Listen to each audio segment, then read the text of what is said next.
Brooke was the first player in program history to commit to the university. I think she committed, I want to say, sometime in the fall of '03, maybe in the spring of '03. So Brooke was actually the first person I met. She had several opportunities to go really big time Division I. She always excelled. She was always very talented. She was always a lot better than everybody else. From a volleyball standpoint, from a maturity standpoint, she always knew the game at a different level. There wasn't a position that she couldn't play, whether it was outside hitter, which she was, defense. I knew that I could always rely on her if she was next to me for anything, that she would be there to pick up where I'm not following through. And she just puts her determination and dedication into anything she's ever done, and she takes everything to heart, whether she had a bad game and she just would put it on herself and blame herself, but ultimately I don't think she ever really played bad ever in any game. When Brooke retired from indoor and decided to make the transition to beach, I mean, she really put our program on the map, especially how fast the success for her came at the beach. Brooke was always the most prepared person on the floor. Brooke was a woman playing with girls, is kind of the best way I can put it. I mean, she always had a much higher level of IQ, of understanding of the game. Brooke never complained. She was 100% team, whatever was best for the team, and she was a natural born leader. She never complained, never made excuses. She lived apart from her husband across the country and her family for most of her career. Never once did she complain, and I just can't even imagine how much sacrifice that took. And I mean, that's just the type of person she was. She never missed a practice, never missed a weights, never missed conditioning, always did the extra things that she needed to do. University of Tampa was a national powerhouse. They have been around for many, many years, winning, after winning season after winning season. And we played them in their very first round of the NCAA tournament. Brooke was suffering from a really bad knee injury. Probably Brooke should not have played in that match, just based on her knee injury. And I remember on the bus ride there was treatment. I remember her crying sometimes in the middle of the match.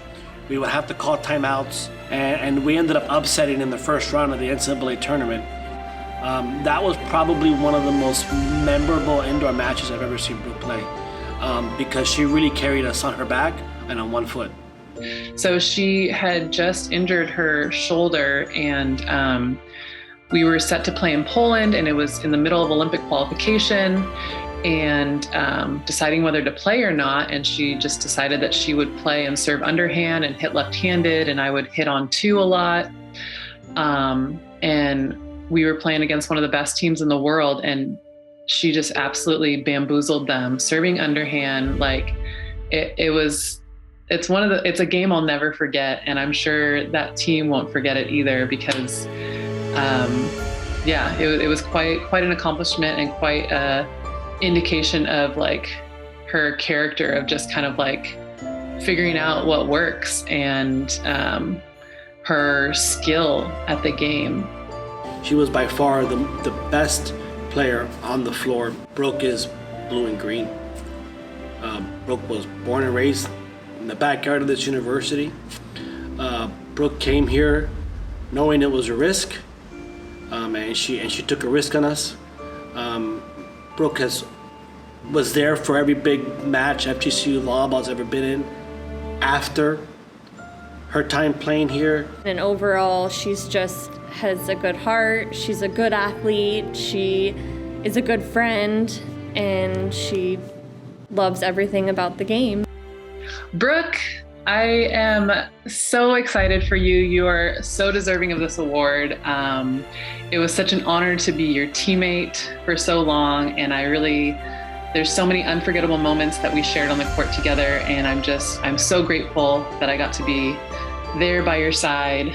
I know you still have more that you're gonna accomplish, and I'm just one of your biggest fans, and so happy for you to get this honor. Brooke, congratulations. I'm sorry I couldn't be here with you this evening. This is a tremendous honor to be inducted into the Hall of Fame. Of any Hall of Fame, it is an incredible feat. To be the first class in FGCU athletics history, that's something words can describe. What you've done has been not surprising. What you're gonna accomplish is not gonna be surprising, and I can't wait what the future holds for you. And from the bottom of my heart, I love you. I wish again I can be here tonight. I'm excited for you and to see what you do long term. And once an Eagle, always an Eagle.